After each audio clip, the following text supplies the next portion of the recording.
So the UFC is back after a week off, and it is the first ever UFC event in Paris, France, or just in France in general. In the main event, Le Bon Gamin, Cyril Gane taking on Tuivasa. In the co-main event, my goodness, Robert Whittaker's fighting Marvin Vettori. So two really good fights headlining this card. We've got 12 fights here on the first ever UFC France card. Let's get into it, man. It should be a very good one. And folks, if you haven't yet, make sure to hit that subscribe button down below for some more UFC here on the channel. So our first fight is between two fighters making their UFC debut. We've got William Gomis taking on Jourdain Errens. And for William Gomis, he's on a big winning streak right now, coming over from Aries FC in his last fight, but he was also fighting in UAE Warriors and Cage Warriors. And by the way, I just want to point out, from Aries FC, why is the Lazy King still not in the UFC? I mean, we're literally in France. The Lazy King is from France. He is the Aries FC champion right now, and he's still not in the UFC. I think it's pretty ridiculous. He's the welterweight champion and he still can't get into the UFC. It's pretty stupid. But anyway, William Gomis, of course, from Aries FC, picked up a huge victory in his last fight, winning in the third round by ground pound. But he was dominating the fight against Jose Marcos on the feet, and then eventually in the third round took the fight to the ground and eventually finished him down there with ground and pound. And Gomis is a good fighter. He's usually gonna, he'll sit back on his punches and he'll wait for a counter shot usually, but really good on the feet when the fight does come to him, and he can grapple and he can work you in the clinch as well. He's supposed to fight Renan Barão when he did beat Jose Marcos. He had two different opponents before Marcos. One of them was Renan Barão. Now, of course, I'm glad Barão didn't take that fight because that fight wouldn't have ended up too well for Renan Barão, and we'll see what's next for him. Hopefully he doesn't fight anymore. I don't know. But yeah, Gomis is really good. He's got a solid ground game too when he needs it. He's got a guillotine choke finish on Hexagon MMA 2 in 2021. He's got wins in Cage Warriors, UAE Warriors. The guy's a really good striker. He's good on the ground as well. He's an all-around very good fighter. He's a Ferdinand Lopez guy at the MMA Factory. He's 6 feet tall, featherweight. The guy's good. He's got a long reach. Now he's going to be taking on Jourdain Errens. And Errens is a guy who is 1-1 in his last two and is only 2-1-1 in his last 4 fights. But his last one's a good win in Brave CF, winning by unanimous decision. And you're going to see pretty early in this fight, Jourdain Errens is a guy who is going to blitz his opponents. He's going to come in there. He is going to try to push a pace, and he will be in the face of William Gomis. And it's just going to be how Gomis responds, because Errens is going to be there from the first minute to the last minute of this fight. He will always be in Gomis's fate. He'll be switching up on the feet. He can, he goes for standing guillotines some. He's going to all around just try to mix this fight up, and it will be dependent on what William Gomis does to respond to the attack and to the pressure of Jourdain Errens, because Errens, again, he's always throwing in his fight. He throws hard, but he's still, he's still throwing all the time in his fights. It should make for a very fun, stylistic fight in this. I'm going to take William Jaguar Gomis, though, in this fight. I think Gomis is going to catch Errens coming in pretty early in this fight.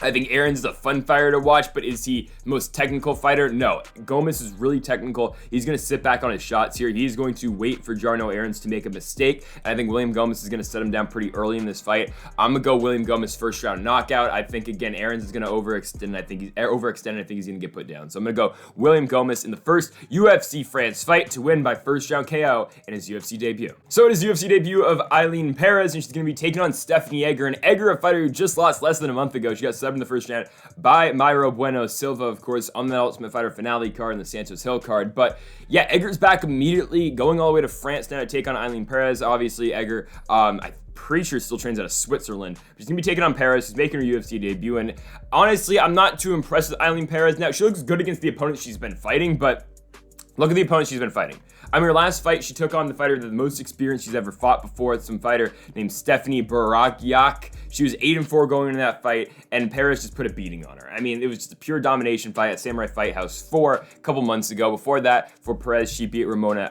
Aguirre. She beat her by ground and pound in the first round. Ramona was 0-1-2 at the time. She lost due to illegal knees back at Samurai Fight House 2. Before that, she won in the first Samurai Fight House card, beating a fighter by knockout in the first round who was 5-5, and before that, beat a fighter who was 0-0, 0-0, 0-1, and 0-2. Again, Perez hasn't fought anybody, and now she's in the UFC. She's been fighting pretty much in front of close to nobody. Now, given if this was the UFC Apex, you'd be fighting against close to nobody or in front of close to nobody too. But I mean, UFC, by the way, it's just, they are remaining adamant that they want to stay in the UFC Apex, which, don't get me started, it's ridiculous, it's stupid.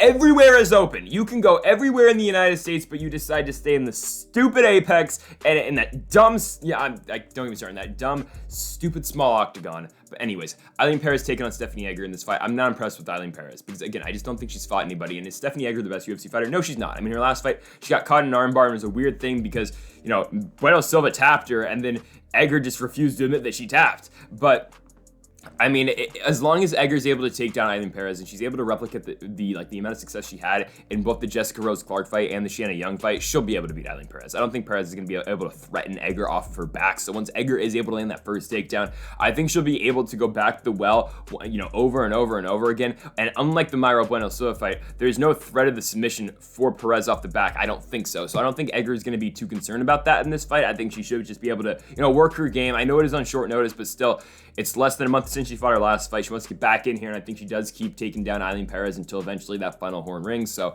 I'm going to go with Stephanie Egger to win this one by decision. So it's the third fight of the night, and it will be our fourth UFC debut. We've got Christian Quinonez taking on Khalid Taha. And for Taha, I mean, he hasn't won in a while, obviously. I mean, he beat Bruno Silva back at UFC 243, but that's been overturned, of course. So his only win in the UFC is Boston Salmon. And Boston Salmon, of course, the PFL zone now.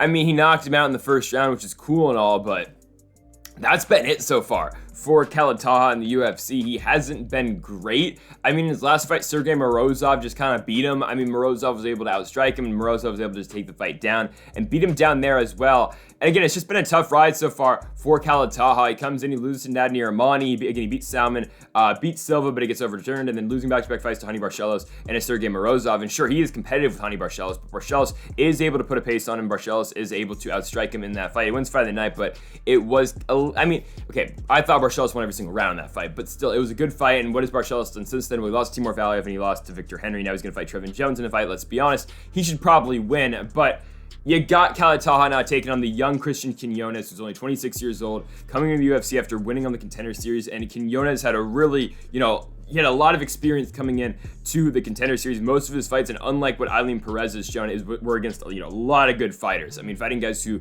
long experiences and just guys who are like 10-0, 13-1 in UWEC and in Combate. He fought in some of the best, Latin American promotions that you can find out there, or in Latin American and Mexican promotions. In Quinonez.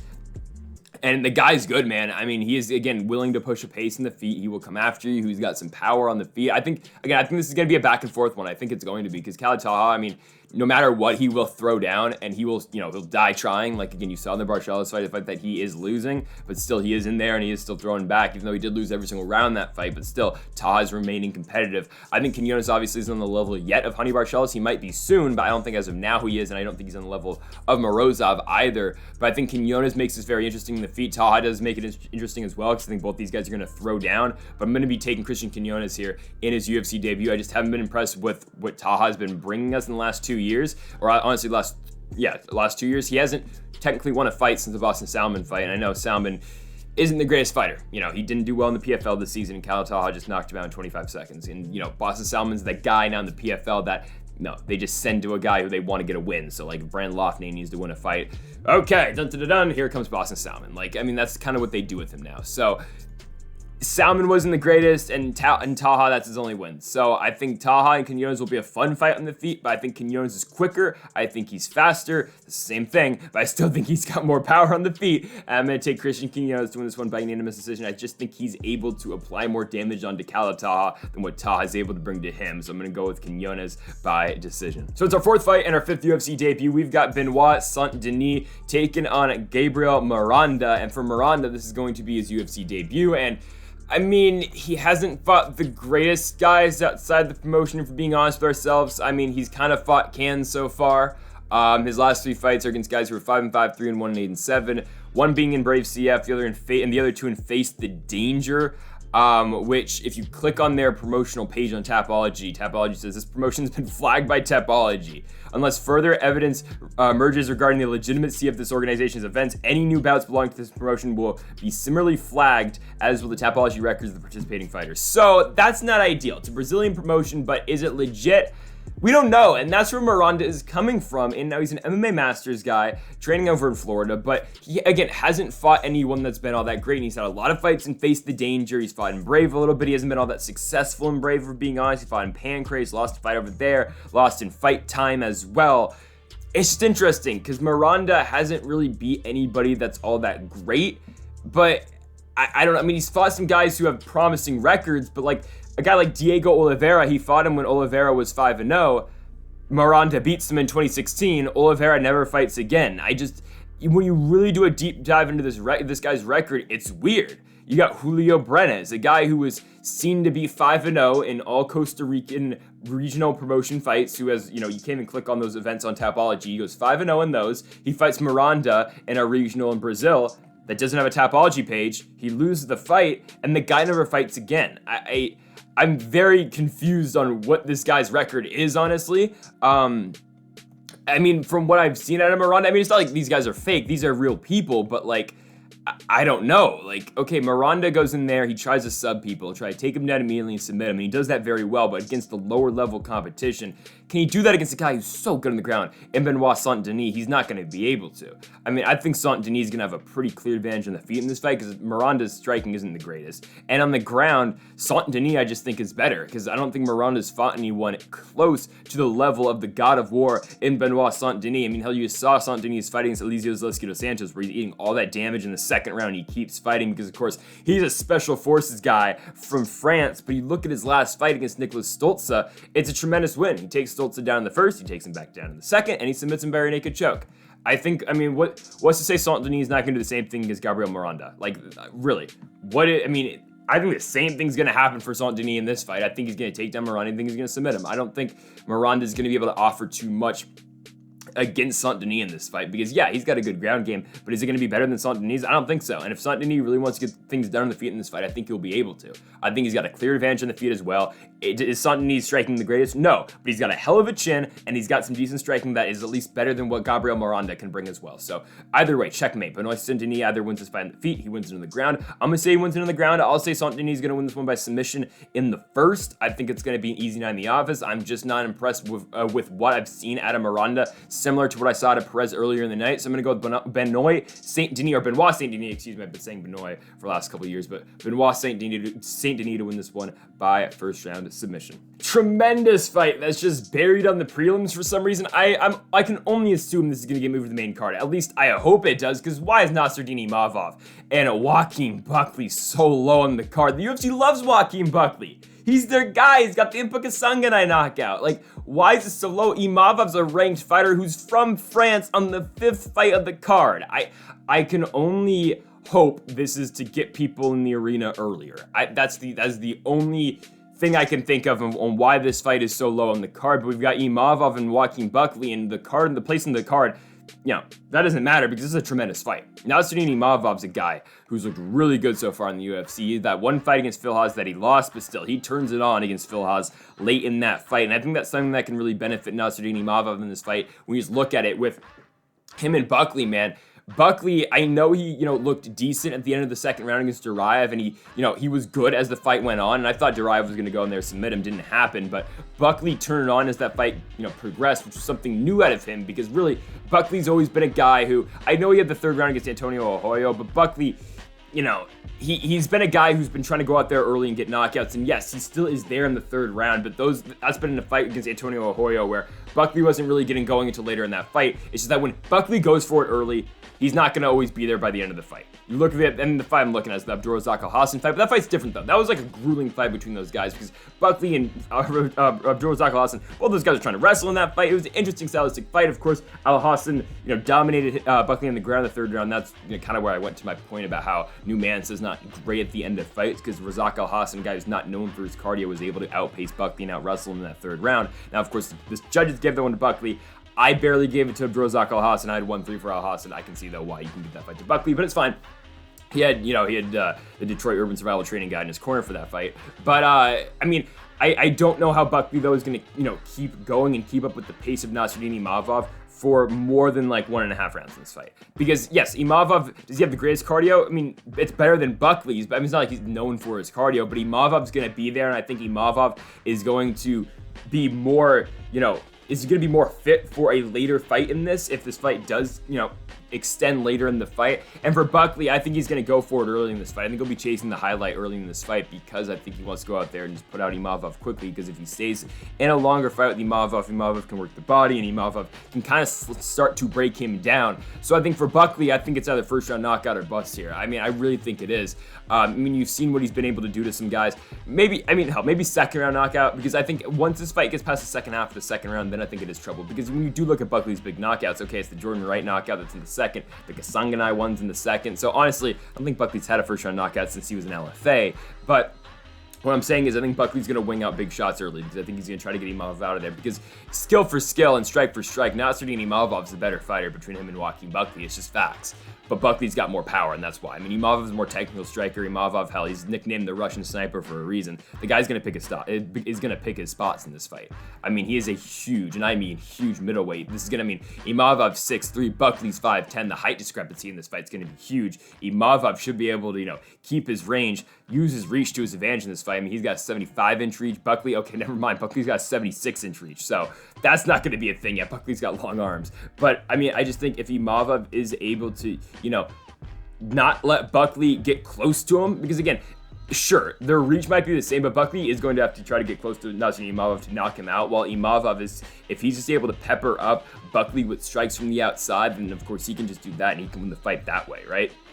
So for Buckley, I think he's got to try to knock out Imavov fairly early in this fight. For Imavov, I think he can definitely win this fight by decision. But if he keeps putting on a pressure on Buckley and he keeps hitting him with his strikes, I think eventually Buckley's going to go down after an accumulation of all that damage, similar to what Kevin Holland did to Buckley in Buckley's UFC debut in the Apex. So I'm going to take Nasruddin Imavov, and he's a minus 250 favorite for a reason in this fight. Yeah, can Buckley catch him early? 100%. It would be a huge knockout that's going to go all over Sports Center, and everyone's going to go crazy because he beats Imavov in France. But I'm going to be taking Nasruddin Imavov in this fight. I'm going to take the MMA Factory's guy right here. I think Imavov is able to slowly break down Joaquin Buckley in this fight. If he has to take down Buckley, I think he can do that as well. But I don't think he's going to. I think Imavov will stand with him, but I think in the second, I'm going to say late second round finish for Nasruddin Imavov in this fight. I think he'll eventually finish Joaquin Buckley. He's going to hit him with something. He'll work the body. Buckley will fold, and eventually Imavov will finish him with strikes, maybe a standing knockout or standing TKO finish. So I'm going to take Nasruddin Imavov to beat Joaquin Buckley.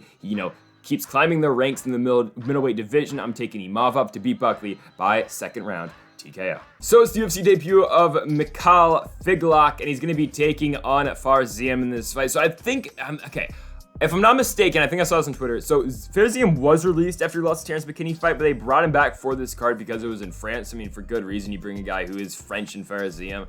And honestly, I mean, I'm not against them bringing him back. He's only 25 years old. It makes sense that he is back in the UFC because he did go 2-2. His losses are to Don Madge and Terrence McKinney, and then his wins are Jimmy Mullarkey and Luigi Venturini. And now for Mullarkey, of course, he's coming off that controversial win over Michael Johnson. I didn't think he won that fight. I didn't think that he won that fight, but it's okay. And the other win for Ziam is Luigi Venturini, and Venturini is 1-3 in the UFC, just lost to Paddy the Batty. I don't think he's going to be coming back into the promotion, but for Ziam, he's back now again, taking on Mikhail Figlak, and Figlak's a guy who wanted the shot at the Cage Warriors Championship because he went 6-0 in Cage Warriors. He never got the shot at the belt, most recently winning 2 months ago, Cage Warriors 141.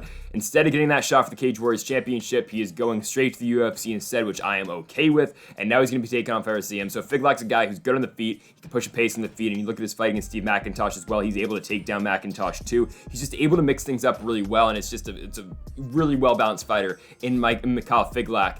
I think it's going to make it tough on Ziam because, Ziam struggled with Terrence McKinney, and McKinney immediately, got him to the ground and eventually submitted him. You look at the Venturini fight, it's a fight that Ziam barely wins. He didn't look great in doing that. It was a pretty boring fight. Don't go watch it. I mean, if you have trouble sleeping tonight, go to UFC 263 on Fight Pass. Go watch Adesanya Vettori 2. Go to the prelims. Watch Ziam versus Luigi Venturini. It's a horrible fight that Ziam barely wins. The Mullarkey fight's all right. Mullarkey takes him down 5 times as Ziam does see success in the feet, and that's something that, I don't anticipate happening if Figlak is getting beat on the feet against Ziam, but if he is, he can take Ziam down, and he can probably put him down on the ground and hold him down there, like I've seen Figlak do before in Cage Warriors. And then Ziam's fight with Don Madge, it was Madge controlling him on the ground, Ziam not being able to do much defensively or really just anything off of his back from there.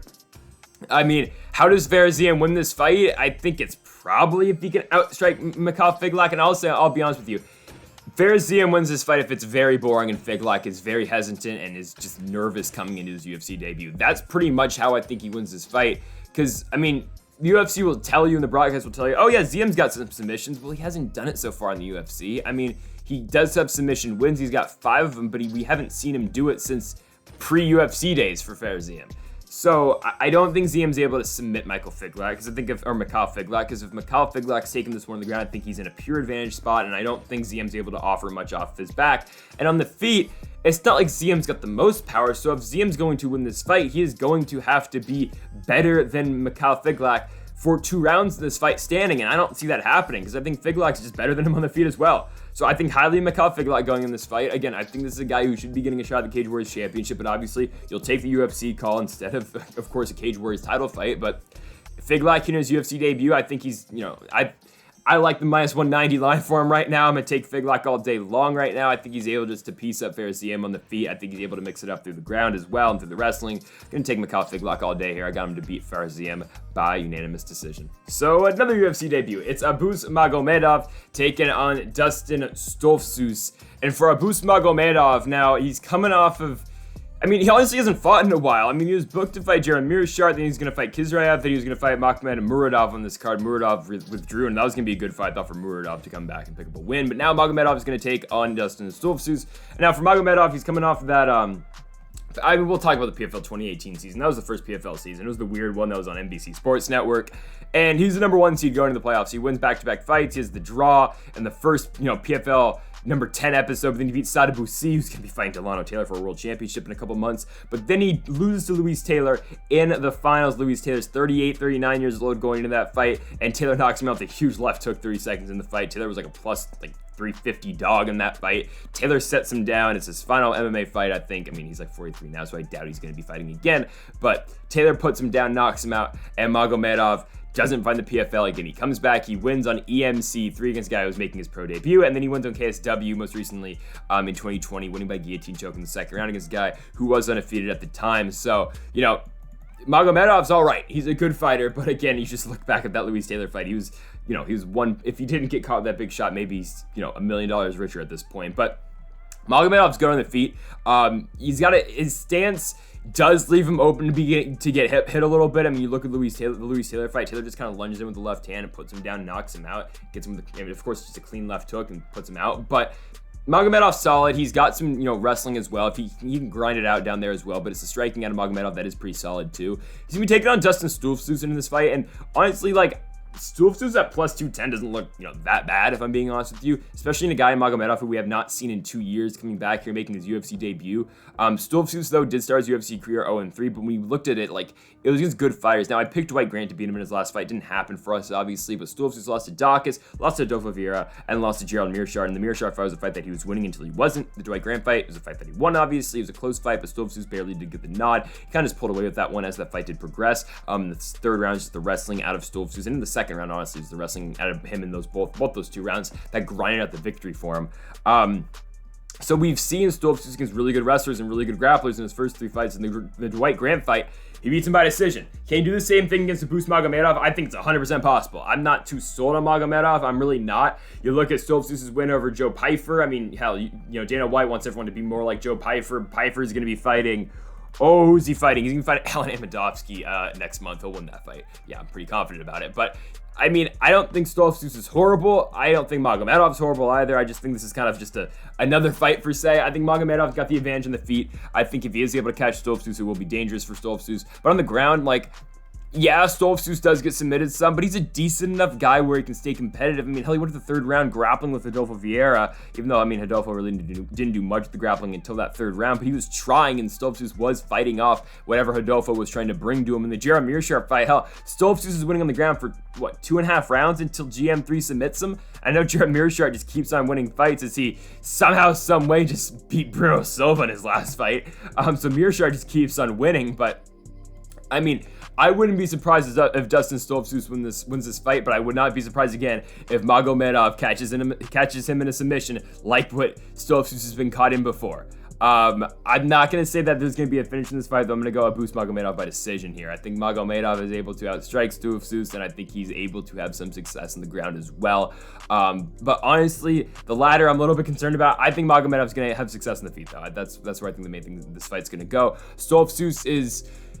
I feel like still learning on the feet. I mean, he's not bad there, but I just don't think he's on the same level of what Magomedov is, and that's not saying much. I don't think Magomedov's the greatest fighter, but I think he's able to touch up Dustin Stoltzfus, and in the scrambles, I think this fight's fun, but I'm going to take a boost Magomedov to win this one. I got him to win it by decision. Straight up banger here, and what will most likely be the fight of the night, Charles Jourdain taking on Nathaniel Wood. Oh my goodness, I'm so excited for this fight, because this is going to be pure chaos. Every Charles Jourdain fight is pure chaos. Should he have beaten Shane Burgos in his last fight? Yes, he should have. I thought he probably should have won that fight. Charles wins the third round. I thought the first round should have gone to Charles, and the second round Shane Burgos won it. And I am the biggest Shane Burgos fan you are going to find. I am so excited Shane Burgos is in the PFL. I think he's going to win $1 million next year. I'm excited to see him likely on that 10th episode in the championship episode for the PFL coming up. And he'll probably be taking a guy like Kyle Bochniak. He can go in there and just destroy. Maybe, actually. They'll probably give him like Lance the Party Palmer. Give him a name that he can beat. But, man, I'm pumped for this fight. Jourdain and Nathaniel Wood is so fun, it's so competitive, because you know what Charles Jourdain brings. He is a action type fighter who is going to be in your face, and he is going to throw whatever he can for 15 minutes. And that's what made the Shane Burgos fight so fun on paper. But when we got down to the actual fight, it was like, okay, Charles Jourdain's a better striker than Shane Burgos, at least on this one night. I don't know if they fought again, maybe things are different. But on that one night, Charles Jourdain was better striking than Shane Burgos. Now, Burgos was able to take him down and hold him down. That was where Jourdain's Achilles heel was in that fight. But pure striking wise, Charles Jourdain was a better striker in that fight than what Shane Burgos was. Now, for Nathaniel Wood, this fight's going to be interesting to the point where will he try to take down Jourdain? Because he does it some.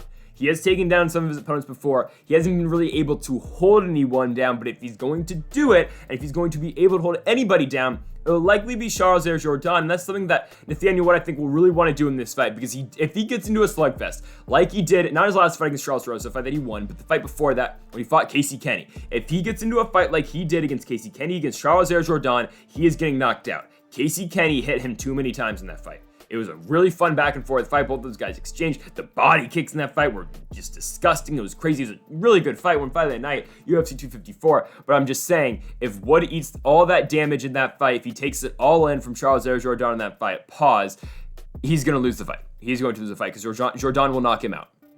But Nathaniel Wood is ever so active on the feet. You see his fight where he destroys John Castaneda on the Whittaker-Till fight card. I mean, Wood's in his face. He keeps, striking, and it's a very fun performance out of Nathaniel Wood in that fight. He's got the loss to John Dodson, where, Dodson just beat, who would he beat? He beat Ryan Benoit in BKFC, I think, last night. I think that's who he beat. But, that's a tough fight for Nathaniel Wood. He's a good fighter, man. He's a good fighter. And this fight with him and Jourdain is going to just be a pure war on the feet. Because Wood's going to kick the body a lot. That's where I think he's going to try to take away a lot of the stamina out of Charles Jourdain. Because you got to try to do something against Jourdain. Because Jourdain will always remain in your face. You saw the way that he beat Shane Burgos up in that third round, right? He's, in that third, he turns it up. I mean, it goes from, it goes to 3-10 real quick in that third round for Charles Jourdain. And he's always going to be in the fight. So, I'm very intrigued to see where this fight does go, because I've always picked Charles Jourdain. I picked Charles Jourdain basically in every fight that he's been in since the Doo Ho Choi fight, except for when he fought Shane Burgos, and I've never picked against Shane Burgos in my life. So I'm not going to pick against my guy, Charles Jourdain here. I think Jourdain and Wood are going to trade on the feet, man. I think Wood is going to be willing to engage in this firefight on the feet with a nasty fighter. And Charles Jourdain, a guy who's only 26, by the way, and Nathaniel Wood, 29? Two younger guys, two guys who are working their way up the ranks.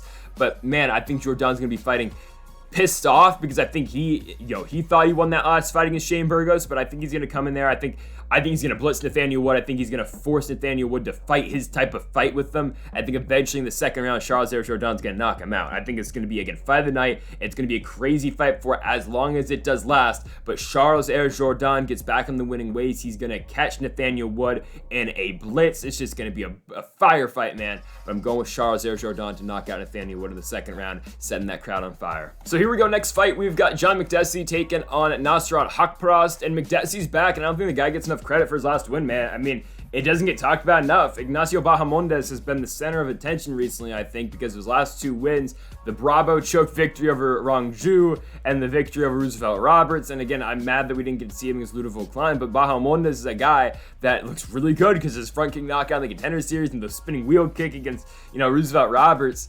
And I know, again, he lost to Makdessi, and that's what doesn't get talked about enough, because John Makdessi fought a very smart fight in that fight. He went to a war with Ignacio Bahamondes as a split decision victory for Magdessi in that fight, and it didn't even win Fight of the Night. It doesn't get talked about enough. I mean, Fight of the Night in that card was Sam Alvey and Julian Marquez. Sure, that fight was okay, but Bahamondes and Magdessi was a tremendous fight that should have got a bonus in that. And I don't think enough credit is given to John Makdessi in that fight, because the guy going into that fight was 36 years old, and Bahamondes was like, what, 23? Like, Makdessi did not get enough credit for keeping up with Ignacio Bahamondes in that fight. But my thing with Makdessi is we don't see him often enough, because that was his last fight. That was the last time John Makdessi's fought. And then before that, he lost to Francisco Trinaldo. He beat Pinedo. Before that, he beat Ross Pearson. But now we're going back to 2018, and I'm just talking about 4 fights ago, when he had the Fight of the Night victory over Ross Pearson. The main event, that was the rematch between Eddie Alvarez and Dustin Poirier. So we've got Makdessi now taking on Nasrat Haqparast, and Haqparast is coming off back-to-back losses to both Dan Hooker and Bobby Green. Now, Bobby Green, I cannot speak, more highly about. This guy Bobby Green's a savage in there, and I wish we got to see him against Jim Miller. We'll see what's next for Bobby Green, but that guy's a tremendous fighter, and he, of course, got a fight against Islam Makhachev, where Makhachev's getting a title shot after beating Bobby Green, but it's okay. Green looks so good in the Nasrat Haqparast fight. He's in his face, and Haqparast couldn't get going, but that just shows you how good Bobby Green is, and Bobby Green's a true top 15 lightweight right now in the UFC. And Haqparast's fight before that was a different style that he fought, because Dan Hooker went in there, and Hooker wasn't playing no games. He went in there, took him down, and held him down. So Dan Hooker wasn't really engaging in a striking affair with Nasrat Haqparast because of his last couple results. And let's be honest with ourselves, the Hangman's Chin is not what it once was. Hooker went in there and beat him with the wrestling. So there's ways for John Makdessi to win this fight. I mean, obviously, I'd say he's the underdog going into this fight with him and Haqparast, just because of the age thing, and Makdessi just hasn't been all that active. Obviously, Makdessi's not going to take him down, because that's not what John Makdessi does. It's going to be a striking fight. It's going to be dependent on if Haqparast wants to switch it up, which I don't think he's going to do. I don't think Haqparast is going to try to take down John Makdessi in this fight. So in a striking fight, like, are we too against the idea of John Makdessi winning this? Because I'm not. I know he's 37 years old. I know he's getting up there in age. But I'm like, I can see a world where John Makdessi can win this fight. And as an underdog in this fight, I think a lot of people aren't talking enough about how John Makdessi can truly win this. I know he's 37 years old. I know he's getting up there in age. But, I mean, man, Haqparast just hasn't looked great as of late. He hasn't. He beats Rafa Garcia. Sure, it's a fight he's supposed to win. He beats Alexander Munoz. It's a fight he's supposed to win. When's the last time Nasrat Haqparast has truly beat a solid UFC fighter? Because it's been a minute. It honestly has. I mean, he lost to Dober. He beat Joaquim Silva, but I don't think the highest of Joaquim Silva is going to go fight Jesse Ronson in his next fight. He beats these low-level guys. Really, the last really solid guy Haqparast has beat, it's Mark DeCasey. I mean, if we're being honest with ourselves, because yeah, he beat Rafa Garcia, but who's Garcia beat? Natan Levy and Jesse Ronson? And I'm not saying John Makdessi's some world beater here, but I think in a stand-up fight, I think Makdessi's going to beat him. So I'm taking the upset pick. I'm taking John Makdessi to beat Nasrat Haqparast by decision. I think Makdessi's going to take it to him. I think it's going to be a fun fight on the feet, but I'm taking the underdog here. I'm taking John Makdessi at plus 190. I think that's a good spot for this fight, honestly. I think it is. I don't think Haqparast is going to be able to keep up with a 37-year-old John Makdessi. I think Makdessi's going to do more damage. I think Makdessi's going to get to him before Haqparast truly gets to him. Taking the dog in this one. Taking the UFC veteran. John Makdessi wins this first fight in 18 months? Give me John Makdessi to win this fight and beat Nasrat Haqparast here in Paris. Okay, so we've got, for some reason, the main card and the fight before Robert Whittaker and Marvin Vettori. It's Alessio Di Chirico fighting Roman Kopylov. Why? Why is it so high? I get DeChirico's got the win over Buckley, but the fact this is over Jourdain and Wood, this is over Magdessi, Haqparast, over Stoltzfus, Magomedov, hell, even Saint-Denis and Miranda, I don't understand. I think this is kind of a low-level middleweight fight, if I'm being honest with you. Kopylov's 0-2 in the UFC. And I'm not sold on Alessio Di Chirico. I don't think anyone's ever been sold on Alessio Di Chirico. I mean, sure, he beats Joaquin Buckley, but you take away the Buckley fight, what has this man done since he barely beat Julian Marquez back in 2018? Exactly. He beat Oluwale Bangbose. I think I lost to Paulo Bohachini at UFC 212. I mean, that was Di Chirico's last win other than the Buckley fight. Sure, Alessio's got power. That is a definite thing. Alessio Di Chirico, if he connects, he's got power. But there's been a lot of fights where Alessio Di Chirico is not willing to throw, and he just stands there, and it's just, oh, here we go. It's just kind of just, we're shadow boxing, and then we're shadow boxing, and that's really all we're doing. For Kopylov, he's 0-2 in the UFC. The fight against Carl Roberson. Roberson's, probably beating him. You'll give Kopylov the first, but then you give Roberson the second and the third, and of course, Roberson finishes him in the third round. Carl Roberson, it's not like he's the greatest UFC fighter. Just lost to Kennedy and Zejico. I don't think he's in the UFC anymore. And then Kopylov loses to Albert Duraev. Duraev controls him on the ground, eventually, wins a decision. Well, Duraev just got knocked out, got finished by Joaquin Buckley, couldn't get off the stool. So, Kopylov's 0-2. Chirico has lost, 4 out of his last 5, and here we are? I don't understand. I truly don't understand. This is just weird to me. It truly is. And why doesn't Zach Cummings fight anymore? Because I forgot. Yeah, Zach Cummings beat Chirico in his last fight, and he hasn't fought since. The guy's won 3 of his last 4. Anyways, I don't think this fight's going to be the most entertaining. I don't think it's going to be. I think you're going to kind of see just as the UFC will like to say, a technical fight here between Chirico and Kopylov. I don't think either guy's going to really get into too much danger in this fight. Now, what I'm hoping out of this fight, I'm hoping it's like a Vinicius Moreira, Ike Villanueva. Both those guys aren't going to be a contender in the UFC. Both those guys probably don't have a long-term future in the UFC. Because honestly, even if Chirico wins here, he's still 1 fight away from getting cut. I don't think, so I'm hoping we get a fight like Ike Villanueva and Vinicius Moreira. It's a main card fight on a fight night. That you're hoping that one of these guys gets a knockout finish, and then after that, okay, we're done. And then you can just book him against some guy and just boo someone's name after. Preferably a guy coming off the Contender Series. Kind of what the UFC was trying to do when Buckley fought Chirico back in 2021. I'm going to go Alessio Di Chirico. I still think he's better than Roman Kopylov here. I don't think it's going to be a fun fight in any stretch of the imagination. Maybe Di Chirico catches him with something early. Maybe Kopylov catches him with something early. I don't know. I really don't care. This is a bad fight. That shouldn't be this high on the card. I'll take Alessio Di Chirico. I think he's got the slightly better striking in this fight. I don't think this fight hits the mat at all. I think it's going to be a shadow boxing fight for 15 minutes. I think it's going to be kind of boring, but I think both these guys are just going to go, and try to strike for 15 minutes. It's not going to be the greatest fight in the world, but I'm going to take Alessio Di Chirico to beat Roman Kopylov, who'll get it done by unanimous decision. Let's get to the final 2 fights of this card, because my goodness, this is where it gets good. All right, co-main event time. Robert Whittaker taking on Marvin Vettori. Tremendous fight. It is a really good fight, and it's a good stylistic matchup for Robert Whittaker, for being honest with ourselves. Because if Whittaker's able to set a takedown here, I think this fight's all him all day long. I like Marvin Vettori's game. I think he's good on the ground. I think obviously that's what he did, and he had an opportunity to submit Israel Adesanya. He had Adesanya's back for like a half second and almost got him in a rear naked choke. And Vettori's stand-up game is getting better. You look at the Paulo Costa fight. It's not like Costa's washed up in any stretch of the imagination. Vettori goes in there and he beats him. And it's a striking fight for the most part. And Vettori's outstriking Paulo Costa for most rounds in that fight. And it's interesting looking back at it now, considering how Costa looked good in his last fight against Luke Rockhold. He did. If we're being honest with ourselves, that was a dirty fight. It was a nasty fight that Bohachinia was able to win. But you know what Vettori's going to try to do against Robert Whittaker. He's going to try to take him down, because he's trying to neutralize that striking game of Whittaker. But Rob's got some really good takedown defense of his own. You don't take down Robert Whittaker, truly. Kelvin Gastelum did it once, and Rob popped right back to his feet. Gastelum had him down for like 10 seconds max. Yoel Romero struggled to take down Robert Whittaker. He did it a little bit in the second fight, but the first fight, he's such a tough guy to take down. Romero took him down a little more in the first fight, but that's an Olympic-level wrestler in Yoel Romero. Vettori's good at wrestling, he's good at grappling, but is he on the level of Romero and prime Romero? Not entirely. Robert Whittaker has not been taken down in the UFC other than the Yoel Romero fight, with the one exception being Kelvin Gastelum. I think Court McGee might take him down very early in his career, but that's back down at 170, so that doesn't matter, right? That's Robert Whittaker, man. Whittaker, you can make the case he beat Israel Adesanya in his last fight. A couple months ago, I thought Whittaker won. I look back at it now. Okay, I'll tell you Israel Adesanya probably won that fight. But it's a competitive fight. It's a closer fight than a lot of people thought it was initially. And Rob's still at the top of his game. And I think Robert Whittaker is truly still in that spot, similar to what a Max Holloway is at 145, what a Colby Covington is at 170. Actually, well, not anymore because Usman lost the belt, but still, these guys who are the number one contender at a division, but there's a dominant champion at top, and similar to what, Colby Covington was waiting for Kamaru Usman, for Usman to finally lose the belt, that's what Rob is kind of waiting for here at 185, and if you're Robert Whittaker, if you win this fight, you are the biggest Alex Bahia fan in the world, because Robert Whittaker has a serious chance to become the world champion by, February of next year, March of next year.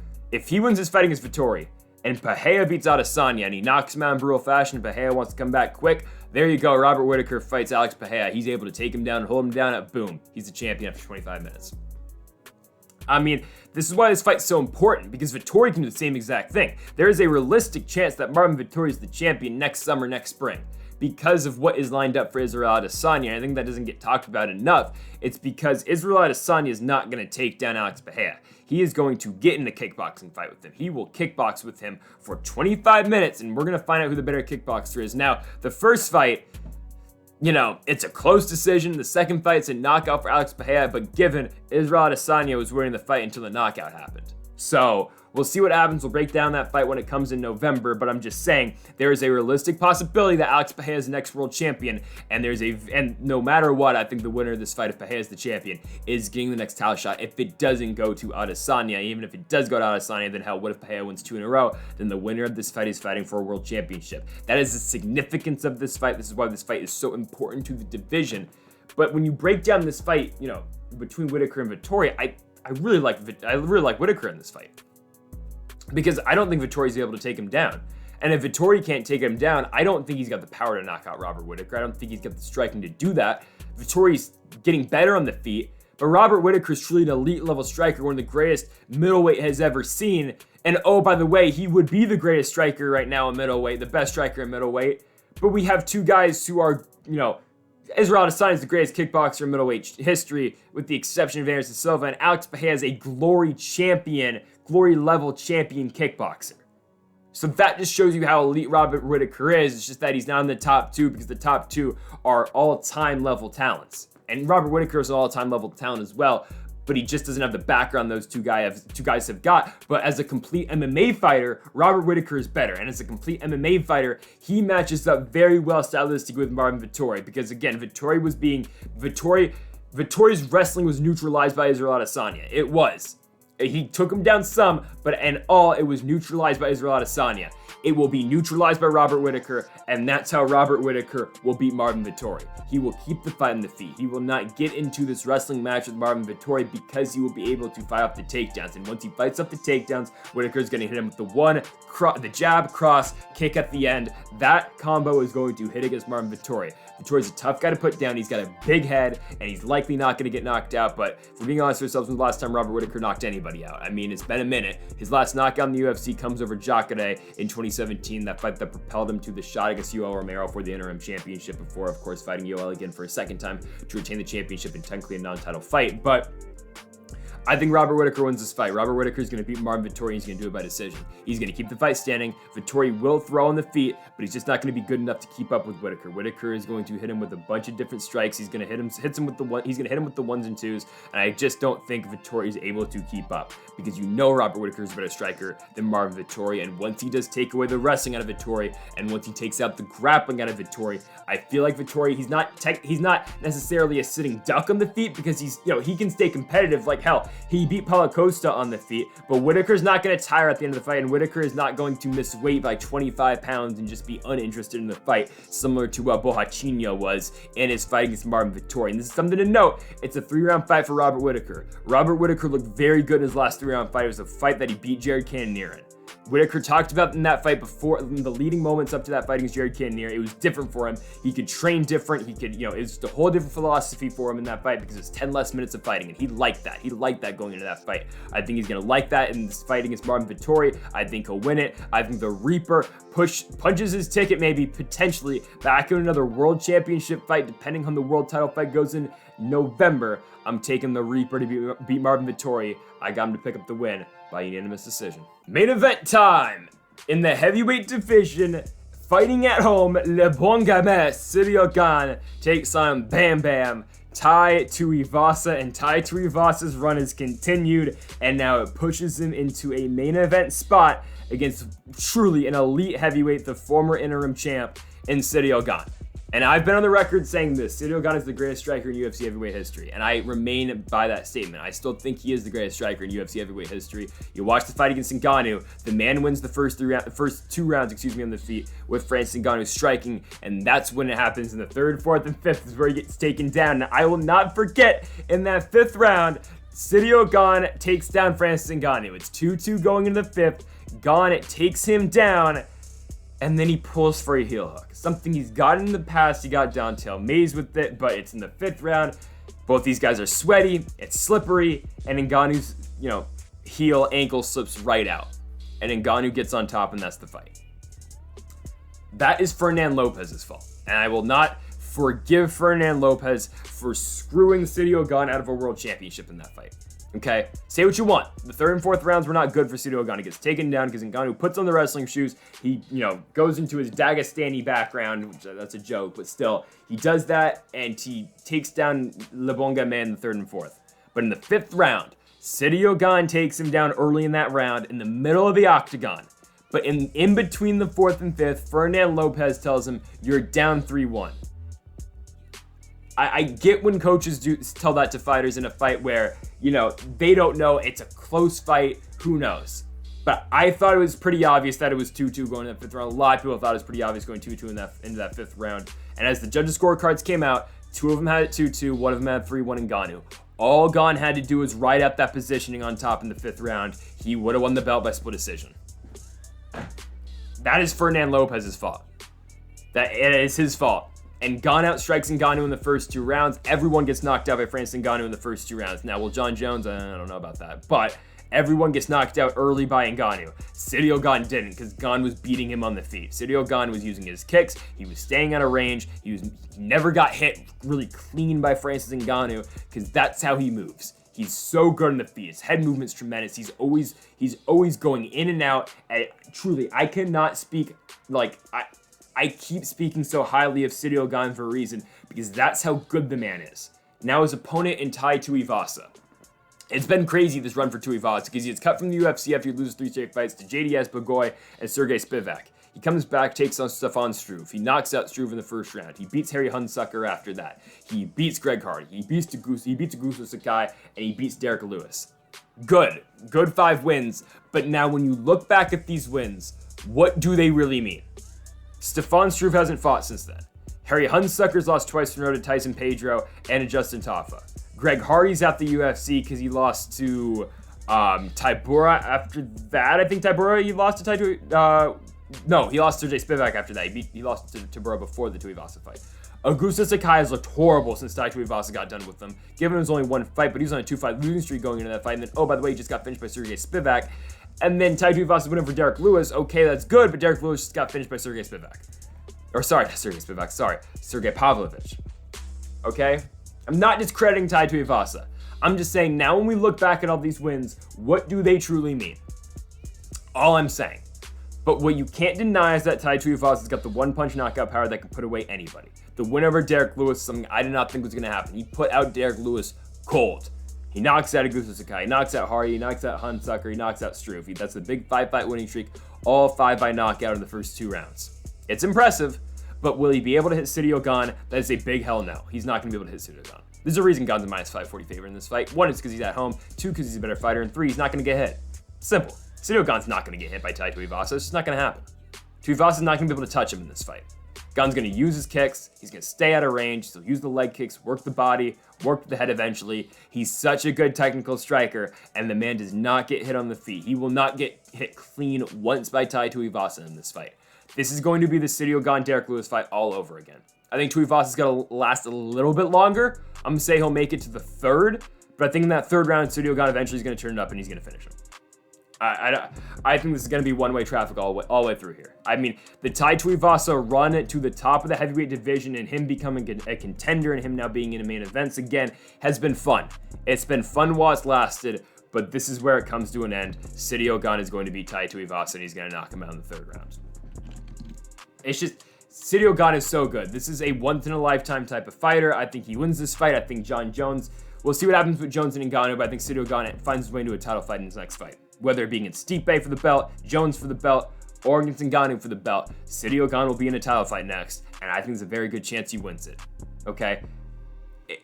again, his wrestling is something that still needs to be looked at. But in this fight against Tai Tuivasa, you know for a fact, and you know damn well Tai Tuivasa is not taking down Cyril Gane. I don't think he's attempted to take down in the UFC, so he's not going to all of a sudden put on the wrestling boots like Francis Ngannou did. There's going to be no threat of takedown for Cyril Gane, and Cyril Gane will be able to work his game against Tai Tuivasa. He'll be able to pick his shots. He'll be able to strike at the right moments, and Cyril Gane is going to beat Tai Tuivasa. He's going to finish him with strikes in the third round, getting back in the winning column after his first loss and winning at home here in Paris, France. So folks, we're going to be taking Cyril Gane in the main event. We're going to be taking Robert Whittaker in the co-main to close out UFC Paris, of course, the first UFC card in France. So folks, thank you all for watching our UFC Paris predictions here on the channel. Make sure to hit that subscribe button down below if you have not yet, and subscribe for more UFC here on the channel. We'll have one next week for that main event, Khamzat Chimaev and Nate Diaz, and of course the entire card from Las Vegas next week on pay-per-view. So make sure you come back for that. Coming up next week, we've got Bellator and PFL when those two come back as well. So folks, thank you all for watching. Make sure that subscribe button down below for more. Make sure to leave a like for more,